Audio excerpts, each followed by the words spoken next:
할렐루야. 아멘. 이제 날씨가 정말 가을스러운 그런 날씨가 되어서 참 활동하기도 좋고, 우리가 활동하기 좋은 날씨임에 또한 우리가 신앙생활하기에도 좋은 날씨도 하지 않습니까? 이 가을에 다시 한번 그 신앙의 옷깃을 열고 말씀으로 돌아가고, 또한 예배의 자리에서 예배의 승리자가 되고, 그리고 우리의 삶의 현장 속에서 주님의 제자다운 삶을 살아가는 우리 되시길 바라는 마음으로 오늘 이제 말씀을 나누는데, 이 참 하나님의 백성으로 살아가는 가운데에 우리가 잘해야 되는 작업이 있는데, 그게 바로 우리를 내려놓는 작업입니다. 그러니까 내려놓지 못하면 우리가 주의 제자의 역할을 감당하기 참 힘든 것 같아요. 그래서 오늘은 내려놓는 것을 어떻게 내려놓아야 되느냐, 그런 생각을 하면서 우리의 모습을 좀 완전히 주 앞에 내려놓고 정말 주님의 제자다운 삶을 살기를 다짐하면서 함께 말씀 나누고자 합니다. 이 살아가면서 가장 힘든 일 중에 하나예요. 이게 내려놓는다는 일이. 근데 이 내려놓는 일이 참 힘들잖아요. 내려놓는 일이 힘든 이유가 여러 가지가 있죠. 근데 이게 그 이유 중에서 우리가 내려놓을 수 없는 여러 가지 이유들이 있고, 그리고 내려놓지 못하는 것들 때문에 발생하는 일들도 많이 있습니다. 심지어는 어느 정도까지 내려놓기가 힘드냐면은, 가끔은 보면은 자기 자신을 내려놓는 일을 포기할 수가 없어서 자기 하나밖에 없는 목숨을 끊기도 합니다. 그러니까 목숨을 하나밖에 없으니까 아무리 세상에 뭐 하기 힘든 게 있다 한들 목숨하고 바꿀 수 있을까? 근데 가끔은 진짜로 목숨하고도 바꾸기도 하는 것 같아요. 그러니까 내려놓는 것, 자기를 포기하는 것, 이런 것들을 남 앞에서의 자기의 모습, 이런 것들을 내려놓지 못해서 급기야는 자기 목숨을 끊기도 하는 일들을 우리가 종종 보게 되지 않습니까? 특히나 우리 같은 그리스도인은 내려놓는 일을 하겠다고 여기 모인 사람들 있잖아요. 자, 예수 믿는 사람들, 그리스도인이라고 하는 것은 예수님의 뒤를 따른다는 사람들이고, 예수님을 본받아서 그 주의 일을 하겠다는 사람들이지만, 오늘의 본문에 비춰서 봤을 때는, 오늘의 말씀의 초점에 비춰서 봤을 때는 그리스도인은 내려놓는 일을 하겠다고 여기 모인 사람들이라는 거예요. 나는 내려놓고 주님의 일을 하겠다라는 사람들이죠. 근데 사실 우리의 삶 속에서 보면 우리의 자신을 먼저 돌아볼 때도 그렇습니다. 예수를 믿지 않는 무 사람들보다도 어쩔 때는 우리가, 그리스도인이라고 우리가 더 내려놓지 않는 삶을 살아갈 때가 있지 않나라는 걸 생각해요. 목회자인 제가 저를 돌아볼 때도 그렇습니다. 과연 내가 내려놓는 삶을 지금 살고 있나라고 보면 내려놓을 때도 있죠. 왜냐하면 주님의 뒤를 따르려고 하는 사람이잖아요. 그러니까 무던히 노력을 하지만 그럼에도 불구하고 아직도 살아서 꿈틀거리는 자아나 나의 어떤 것들을 바라보면서 오히려 세상 사람들보다도 내려놓지 못하고 내 것을 지키려고 하고 높아지려고 하고 그런 것들이 있지 않나 생각하면서 참 안타깝기도 하고, 그걸 내려놓고 싶은 심정이 들 때가 많이 있습니다. 자, 그렇다면 어디까지 내려놓아야 내려놓는 거죠? 어디까지 내려놓으면 이 정도면 이제 내려놓은 거 아니야? 이 정도는 내려놓은 거 아니야? 어디까지 내려놔야 돼? 오늘의 말씀의 제목이 완전히 내려놓기입니다. 완전이라는 건 뭐예요? 다라는 뜻이잖아요. 다, 싹 이런 뜻이잖아요. 완전히 내려놓아야 내려놓는 거라는 거죠. 너무나 힘든 일입니다. 왜냐면 내가 이 정도까지만, 마치 베드로가 예수님께 질문한 것처럼 저에게 잘못한 사람을 얼마나 용서해야 됩니까? 이거 질문한 것처럼. 예수님께서는 무한대로 용서하라고 그걸 가르쳐 주셨잖아요. 베드로에게. 이런 식으로 우리가 도대체 그럼 내려놓는다고 하면 제가 어디까지 내려놓으면은 좀 이 정도면은 이제 내가 내려놓은 거 아닙니까? 라고 할 수 있을까요? 라고 묻는다면 대답할 수 있는 건 완전히 내려놓아야 됩니다. 완전히 내려놓아야 됩니다. 그래서 오늘 제가 선생님 한 분을 소개시켜드릴게요. 이 선생님은 완전히 내려놓기에 성공한 선생님입니다. 그래서 오늘 이 선생님을 제가 소개시켜드리면서 우리가 내려놓는 데 완전히 성공한 또한 이 사람을 본받아서 우리가 오늘 말씀을 나누고 완전히 내려놓는 우리의 삶이 되기를 소원합니다. 그 선생님이 누구냐면 가나안 여인이라는 선생님입니다. 가나안 여인. 마가복음에는 수로보니게 여인이라고 되어 있습니다. 같은 거예요. 예수님께서 오늘 두로와 시돈 지방에 가셨습니다. 두로와 시돈은 갈릴리에서 더 북쪽으로 올라가서 이방 땅이에요. 이방 땅인데 그 이방 땅에 가끔 예수님이 가시는 때가 있었잖아요. 근데 그 이방 땅에 예수님이 가셨을 때 만난 여인인데 이 가나안 여인을 마가복음에는 수로보니게 여인이라고 소개하고 있는데 마가복음 7장 26절 상반절에 보면 이렇게 기록하고 있습니다. 그 여자는 헬라인이요 수로보니게 족속이라. 이 여인이 헬라인입니다. 오늘 마태복음에는 그냥 가나안 여자다라고 소개를 하고 있지만 이 여자는 헬라인이구나. 말하자면 그리스 사람이에요. 이 헬라인들은 유대인들 못지않게 자부심으로 똘똘 뭉친 사람들이 아닙니까? 아주 학문적이고 아주 예술에도 능하고 굉장히 이 자부심이 강한 민족이 유대인 못지않게 헬라인들입니다. 이 여인이 수로보니게 족속인데 헬라인이었어요. 헬라인. 그러니까 이 여인이 와서 누구한테 절하고 누구한테 빌고 이렇게 하는 그러한 사람이 아니에요. 그 족속의 민족성 자체가 굉장히 프라이드가 강하고 이 헬라인이란 말이에요. 근데 오늘 이 여인이 내려놓기를 예수님 앞에서 하는 장면을 소개하고 있습니다. 이 자부심이 있는 헬라인에도 불구하고 예수님 앞에서 철저히 자신을 내려놓는 이 여인을 오늘 살펴보면서 예수님의 마음을 사로잡은 완전한 내려놓음을 우리들은 배워서 우리를 내려놓고 주님의 제자로서의 역할을 살아가기를 소원합니다. 자, 먼저 이 여인을 살펴보면 이렇습니다. 이 여인이 보니까 자신의 부끄러운 부분을 예수님 앞에 정말 솔직하게 고백했구나라는 것을 오늘 보게 됩니다. 자, 우리가 내려놓는 일을 하지 못하게 되는 이유가 많이 있지만은 그 중에 가장 큰 이유는 뭐예요? 내 자신의 약한 부분을 누구에게 보여주기 싫어서예요. 내가 이런 약한 부분이 있어. 그러니까 약한 부분은 대부분은 남에게 내놓으면 부끄러운 부분이기도 하죠. 그러니까 내가 부끄러운 부분, 내가 약한 부분, 그러한 부분을 인정하기 싫은 거기서 오는 것이 못 내려놓는 거예요. 그러니까 내 약한 부분이나 부끄러운 부분을 남 앞에 내려놓지 않기 위해서 더 몸이 경직되고 힘을 주고 있어야 되는 거예요. 더 그럴싸한 모습으로 있어야 되기 때문에 우리가 내려놓지 못하게 되는 거죠.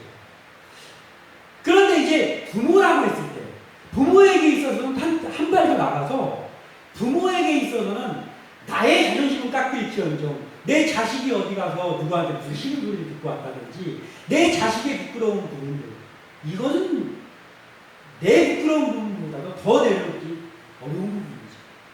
절대로 내려놓을 수 없는 부분입니다. 그래서 내 자식은 그럴 리가 없어. 자식이 어디 가서 나쁜 짓을 하고 와도 대부분 부모들은 우리 아들이, 우리 딸이 그럴 리가 없어. 우리 딸이 얼마나 착한데 막 이러잖아요. 이 내려놓기가 힘든 건데 부모의 입장에서는 자식의 일에 대해서 더 내려놓기 힘든단 말이에요. 오늘 이 가나안 여인이 가지고 온 문제, 예수님께 가지고 온 문제는 귀신 들린 딸의 문제입니다. 귀신 들린 딸이 있었는데 이 귀신 들린 딸을 고쳐줄 수 있는 사람이 있다라는 것도 몰랐고 그리고 지금까지 그러한 능력이 있다라는 사람을 들어본 적도 없었어요. 이 여인. 그랬던 가나안 여인인데 이 가나안 여인이 역시 지난주에 우리가 말씀 나누었을 때 그 나병 환자들 나오잖아요. 나병 환자들이 예수님이 메시아인지는 몰랐을지라도 예수님이 병자를 고칠 수 있는 능력을 가진 분이라는 건 들어서 알고 있었고 그걸 믿었다 그랬잖아요. 이 여인도 마찬가지였던 것 같아요. 예수님께서 가끔 이방 땅에 가시기도 했지만 대부분은 갈릴리 지방 쪽에서 활동을 많이 하셨단 말이에요. 특별한 경우에만 이제 이방 땅에도 가신 적이 있단 말이죠. 그러다 보니까 예수님에 대한 소문을 이 가나안 여인이 들었던 거죠. 그래서 예수님이 자기가 살고 있는 동네에 왔다 그러니까 그 여인도 이제 가슴이 두근두근 하는 그 능력 많으신 분, 수많은 병자들을 고치고 죽은 사람도 살렸다고 귀신 들린 사람도 많이 귀신을 내쫓아주신 그 예수님, 능력이신 예수님. 나도 그분 한번 만나보고 싶었는데 그분이 우리 동네에 왔다는 거예요. 그래서 이 여인이 예수님이 있는 곳에 나옵니다. 나오는데 문제는 이 사람이 여인이잖아. 여인이 남자들이 있는 그곳에 별로 좋지 않은 일로 어떤 아쉬운 소리를 하기 위해서 나온다는 게 쉽지 않습니다. 그러니까 이 여인은 그 딸이 고침받아야 되기 때문에 나옵니다. 그리고 정말 숨김도 없고 부끄러움도 다 내려놓고 솔직하게 모든 것을 내려놓고 예수님 앞에 이제 예수님을 부르는 장면이 나옵니다. 오늘 본문 22절을 우리가 함께 다시 한번 읽어보겠습니다. 시작. 가난한 여자 하나가 그 지경에서 나와서 소리질러 이르되 주 다윗의 자손이여 나를 불쌍히 여기소서 내 딸이 흉악하게 귀신 들렸나이다 하되. 아멘. 자, 이 말이 한 구절, 짧은 구절이지만 이 여인이 참 많은 것들을 내려놓은 거죠. 예수님 앞에. 자기 딸의 귀신 들린, 흉악한 귀신 들렸다고 했어요. 흉악한 귀신 들린 것을 예수님 앞에 솔직하게 얘기합니다. 예수님 잠깐만 저 좀 보죠. 제자들 입고 앉아 저 좀 보죠. 해가지고 따로 해가지고 예수님 제가 긴히 말씀드리면 이렇게 한 게 아니에요. 그냥 와서 소리 질렀다. 소리. 예수님 앞에서 주님, 주님, 저 좀 불쌍히 여겨주세요 하면서 지금 이 22절에 고백을 한 거였어요. 자, 우리가 살아가면서 우리를 좀 추하게 하는 요소 중에 하나가 있는데 그게 뭐냐면 척이라는 요소가 있어요. 척. 척 다 알죠? 우리도 가끔가다 많이 하는 척, 있는 척, 아는 척, 괜찮은 척. 척들이 참 많잖아요. 너무한 척, 응? 강인한 척, 응? 다 모든 것을 다 통달한 척. 척들이 상당히 많습니다. 이 척들이 우리를 참 추하게 할 때가 많습니다. 그런데 사람에게 기본적으로 갖고 있는 게 척하고 싶은 마음은 기본적으로 다 누구에게나 있단 말이에요. 그럼에도 불구하고 이 여인이 와서 조금도 가감하지 않고 예수님 앞에 도움을 청합니다. 소리를 지르면서 다윗의 자손이여라고 불렀습니다. 우리가 가끔 가다가 말씀 전할 때 이게 많이 나오지만 다윗의 자손이여라고 부르는 것은 그 예수님을 특별한 사람으로 여기는 거예요. 예수님은 예수님, 예수 선생님 이렇게 하면 되는데 다윗의 자손이여라고 부르는 건 그 당시에 다윗의 자손은 다윗의 자손에서 메시아가 올 것이다 라고 구약에 기록되어 있기 때문에 어떤 사람을 보고 다윗의 자손이 이렇게 부른다는 것은 저분 메시아요 이렇게 부르는 거랑 마찬가지의 호칭이란 말이에요. 그러니까 이 여인들은 저번에 있던 나병 환자들보다 한 수 더 나간 사람이에요. 그래도 예수님 이 사람이 예수 이분이 메시아인가 라고 생각하는 사람이에요. 그러니까 다윗의 자손이요 이렇게 부릅니다. 그러면서 불쌍히 여겨달라. 내 딸이 흉악한 귀신 들렸다. 말하자면 내 딸의 귀신을 쫓아달라는 말입니다. 예수님 앞에 나오면 주님뿐만 아니라 항상 있었던 사람들인데 제자들이 항상 있었고 그리고 따라다니는 무리들이 좀 적은 무리일 때도 있었고 많은 무리일 때도 있었지만 아무튼 예수님 혼자 계시지는 않단 말이에요. 그러니까 그 많은 사람들이 있는 데에서 자기의 치부를 드러내고 특히나 자기의 딸의 치부를 드러내면서 솔직히 고백을 하면서 내려놓고 예수님 고쳐주세요. 귀신을 좀 쫓아주세요 라고 고백을 합니다. 이 예수님께 여인이 그렇게 간청함에도 철저하게 이 자신을 내려놓고 간청함에도 예수님이 들은 척도 안 해요. 평소 때 예수님 모습이 아니었죠. 예수님이 들은 척도 안 해요. 그랬더니 한 발 더 나가서 여기서 이 여인이 한 발 더 나간 것은 한 번 더 자기를 내려놓고 이렇게 말합니다. 25절을 같이 읽겠습니다. 시작. 여자가 와서 예수께 절하며 이르되 주여 저를 도우소서. 아멘. 이 여인 훌륭합니다. 그 간청을 듣고 간청은 뭐예요? 그 기도예요. 기도. 간청은 기도입니다. 예수님 고쳐주세요. 기도예요. 근데 그 말을 듣고 예수님께서 들은 척도 안 해요. 그러니까 한술 더 떠서 이번에는 내가 예수님 앞에 슬금슬금 기어갔을 것 같아. 가가지고 예수님을 붙잡고 예수님 절하면서 저 좀 도와주세요 라고 간청을 합니다. 완전히 자기를 내려놓는 것이죠. 제자들이 민망히 여길 만큼 예수님이 무관심하셨거든요. 제자들도 민망히 여겨서 그 말을 하잖아요. 제자들도. 23절에 예수는 한 말씀도 대답하지 아니하시니 제자들이 와서 청하여 말하되 그 여자가 우리 귀에서 소리를 지르니 그를 보내소서. 예수님의 모습이 이런 모습이 아닌데 저 여인이 소리 지르고 하는데 마치 아무도 없는 것처럼 아무 말도 안 하시는 거예요, 예수님이. 그러니까 제자들도 민망하니까 지금 저기서 여인이 지금 예수님 부르고 있는데 어떻게 좀 하셔서 좀 보내야 될 것 같은데요? 이렇게 말할 정도로 예수님이 평소 때하고는 전혀 다른 모습으로 무관심한 모습을 보였을 때 이 여인이 더 자기를 낮춰서 이제 기어와서 예수님 절하면서 예수님 저를 불쌍히 여기소서라고 했단 말이죠. 자, 이 상황을 보면서 우리가 생각하게 되는 것이 이거예요. 우리가 어떤 힘든 일이 있고 할 때 하나님 앞에 기도할 때가 많잖아요. 간청할 때가 많잖아요. 그러면은 하나님 앞에 간청하면 바로 기도가 응답된 적이 있죠. 기도가 응답된 적도 있습니다. 그러나 대부분은 우리가 기도할 때 기도가 바로 응답되지 않는 경우가 훨씬 더 많습니다. 아니 대부분의 경우가 그렇습니다. 너무 급한, 나에게 있어서는 너무 급한 일이라서 하나님 앞에 기도하고 아침에도 기도하고 점심에도 기도하고 생각날 때마다 간청했어요. 이 여인처럼. 그런데 하나님이 들은 채 많지. 지금 예수님 들은 채 많지 하는 거예요. 아무 응답도 없고 내 마음속에 다가오는 거 뭐냐면 혹시 하나님이 내 기도를 들으시지 않으시나? 이런 생각이 들 때가 있잖아요. 하나님이 내 기도를 들으시기는 하시는가? 지금? 때에 따라서는 조금 더 나가서는 하나님이 계시기는 한가? 라고 할 정도로 하나님의 하나님이 나한테 어찌 이렇게 무관심할 수 있으십니까? 라고 생각할 수밖에 없는 상황들이 종종 있습니다. 이게 상승입니다. 이 여인이 하고 똑같은 상황이죠. 입장은 다르지만 그 여인은 그 앞에 예수님이 계셨던 거고 기도하는 우리는 보이지 않는 하나님 앞에 기도하는 거지만 똑같습니다. 우리도 이 여인과 같은 거죠. 그때 우리가 택해야 될 것이 바로 오늘 이 여인의 모습이라는 거예요.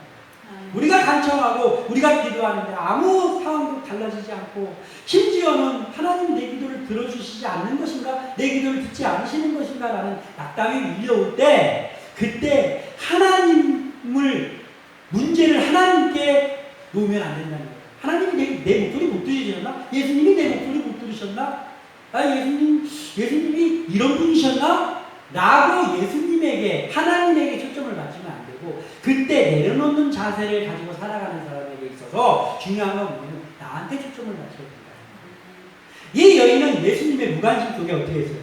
예수님도 볼 수 없네.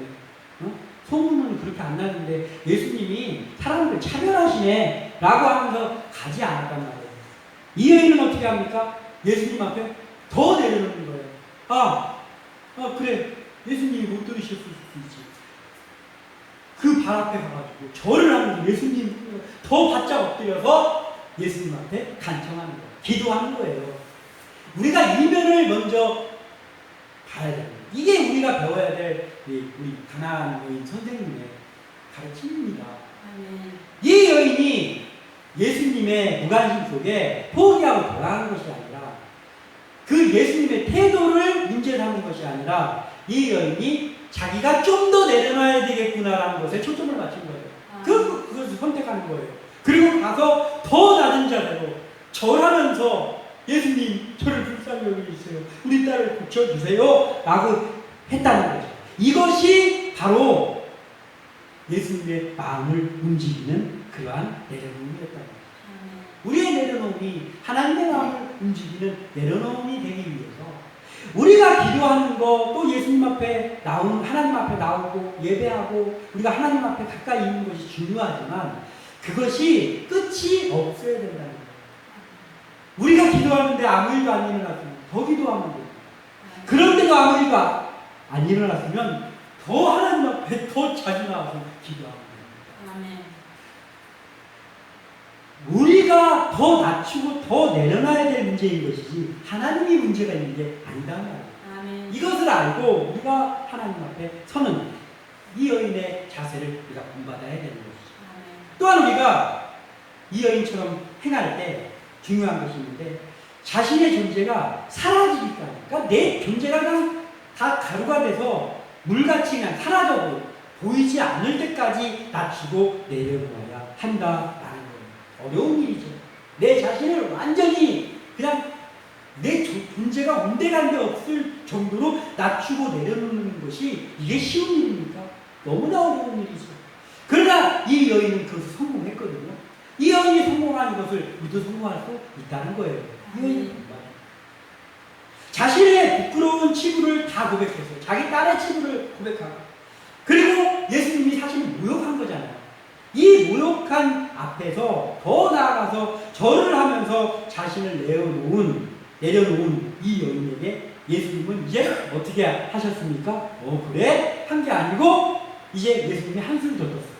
이제는 도저히 더 이상은 일어날 수 없는 비수를 꼽는 한마디의 말씀. 이제 이 여인은 그냥 끝났구나. 나는 이게 끝났구나. 라고 할 만큼 수치의 극한을 겪을 수밖에 없는 한마디를 26절에 던지십니다. 우리 같이 읽겠습니다. 시작. 대답하여 이르시되 자녀의 떡을 취하여 대대에게 던지기 마땅하지 아니하리라. 아멘. 웃음밖에 안 나옵니다. 사랑의 예수님이 또 자기를 낮추고 또 자기를 낮춰서 엉금엉금 기어와서 절을 하면서 예수님 제발 불쌍히 여겨주세요 라고 하는 그 여인을 사람들도 많이 제자들이 있고 사람들도 쳐다보고 있었을 거 아니에요. 그러고 있는데 그렇게 자기를 완전히 깔아서 낮춘 그 여인에게 예수님께서 한 말씀은 개 취급을 합니다. 자녀의 떡을 취해서 개에게 줄 수 없죠. 너는 개라서 내가 줄 게 없다 이 뜻이잖아요.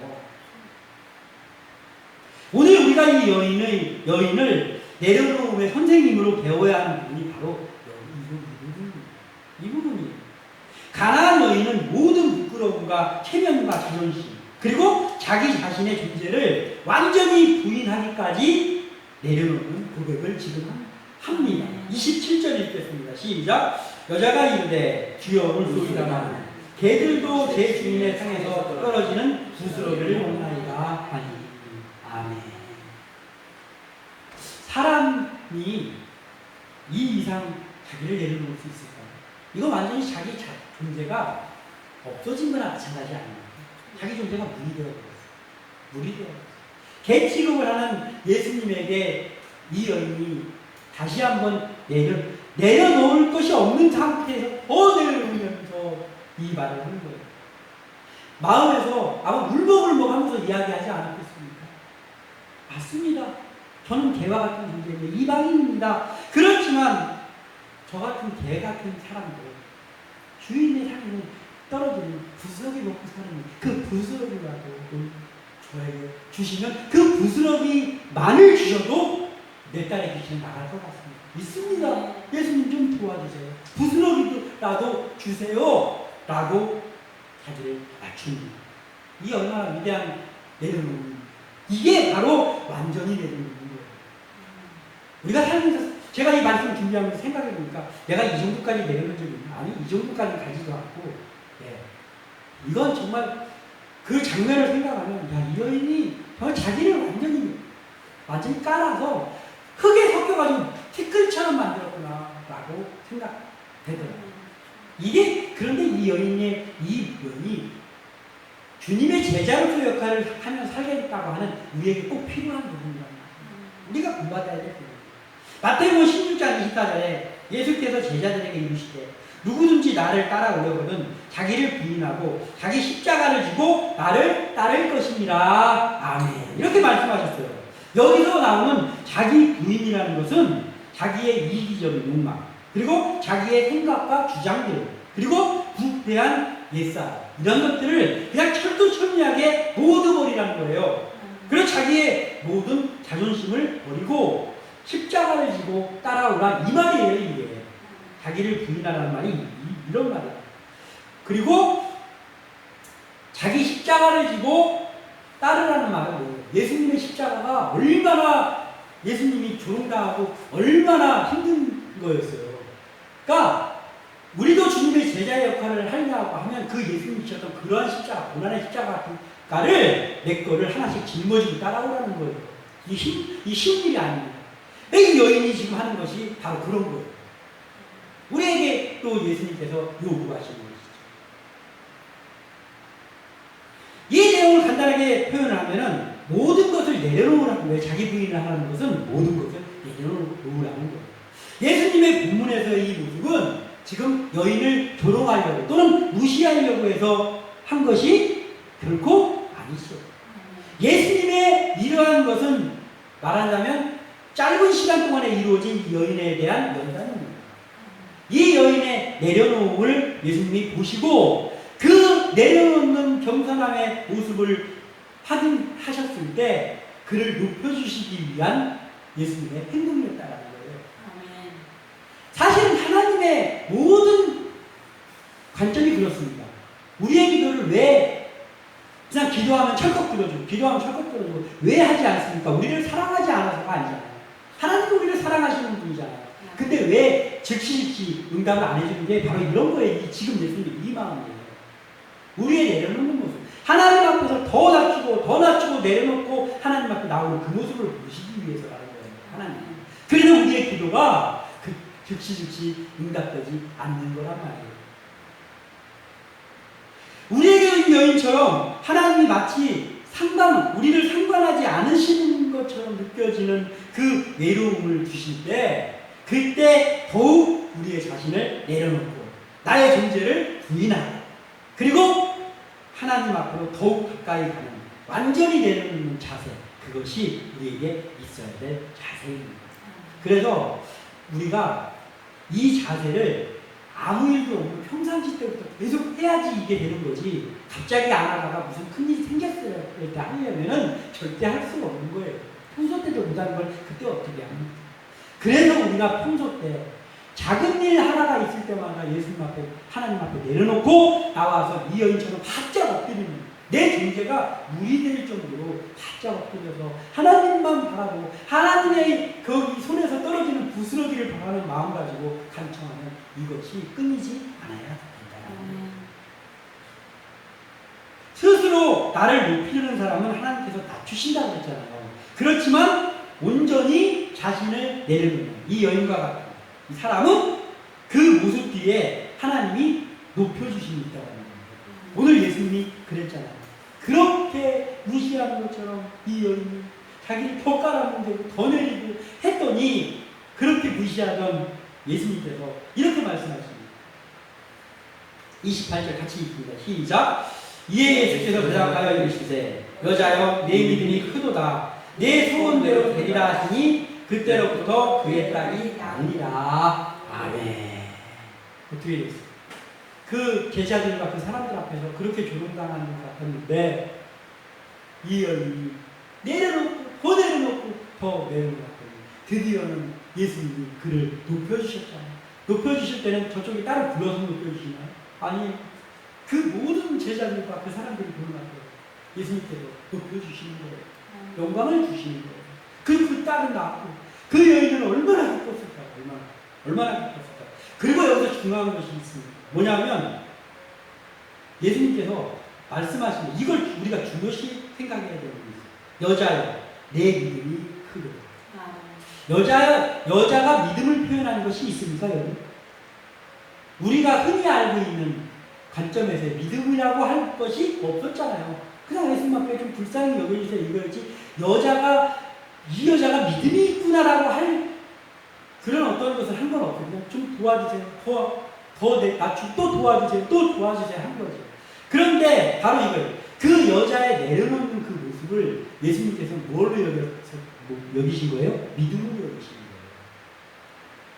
그러니까 우리가 신앙생활 하면서 하나님 앞에 뭘 좀 하고 막 우리가 막 그럴싸한 거창한 걸 좀 하고 막 보기에도 막 믿음이 있는 것처럼 막 성경을 막 필사를 하고 또 막 사실을 새벽기도 개근을 하고 중요합니다. 중요하지만 그게 중요한 게 아니라 그건 사람들끼리 더 믿음을 돈독하게 하기 위해서 만들어서 하는 것이고 사실은 하나님 하고는 좀 다르단 말이에요. 우리가 하나님 앞에 내려놓고 누가 보더란 보든 하나님 앞에 있고 우리 마음을 항상 하나님 앞에 모두고 있고 우리의 작은 것들까지도 하나님 앞에 고백하고 내려놓고 나가는 그것을 이 여인에게 예수님이 하신 것처럼 하나님께서 야, 네 믿음이 크다 이렇게 해주신다는 거예요. 마지막으로 그러니까 한 구절을 읽고 마치려고 마태복음 23장 12절에 제가 읽어드리겠습니다. 누구든지 자기를 높이는 자는 낮아지고 누구든지 자기를 낮추는 자는 높아지리라. 아멘.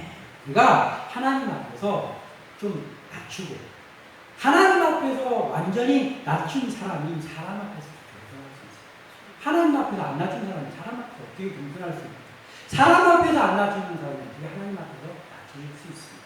이 여인처럼 예수님 앞에서 낮추고 제자의 분 앞에서 더 낮추고 내려놓으면서 끝에는 예수님의 축복을 얻은 것처럼 우리의 모습이 내려놓고 더 내려놓고 하나님 앞에 더 내려놓고 갑니다. 하나님 앞에 칭찬받으면 물론이거니와 우리가 함께 예배하는 사람들과의 관계 속에서도 낮은 모습으로 내려놓는 모습으로 헌신하여 정말 사람들이 보기에 우리가 예수님의 제자로 여겨질 수 있는 그런 우리 모두 되시기를 주님의 이름으로 축원합니다. 기도합니다.